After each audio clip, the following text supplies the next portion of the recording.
রাধে রাধে। কেন পৃথিবীতে ব্রহ্মার পুজো হয় না? একবার ব্রহ্মা পৃথিবীতে একটা পদ্মফুল ছুঁড়েছিলেন পৃথিবীর মঙ্গলের জন্য। যেখানে পদ্মফুল এসে পড়বে সেখানে তিনি যজ্ঞ করবেন। যেখানে পৃথিবীর যে স্থানে পদ্মফুল এসে পড়েছিল সেই স্থানে ব্রহ্মার মন্দির তৈরি হয়েছিল। সেই স্থানে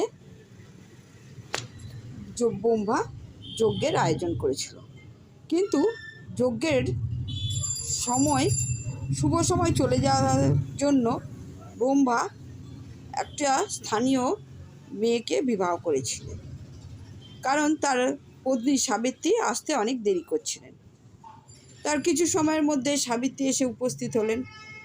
ব্রহ্মাকে অন্য মেয়ের সাথে যজ্ঞ করতে দেখে বুঝতে পারলেন যে ব্রহ্মা ওনাকে বিয়ে করেছেন।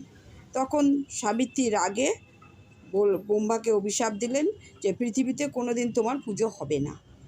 তখন দেবতারা খুব অনুরোধ করলো, তাকে ক্ষমা চাইলো এবং তাকে শান্ত করার চেষ্টা করলো। তখন রাগ শান্ত হলে সাবিত্রী বলল যে ব্রহ্মার একমাত্র পুজো হবে পুষ্করে। সেই থেকে ব্রহ্মার শুধুমাত্র পুষ্করেই পুজো হয়। হরে কৃষ্ণ, রাধে রাধে।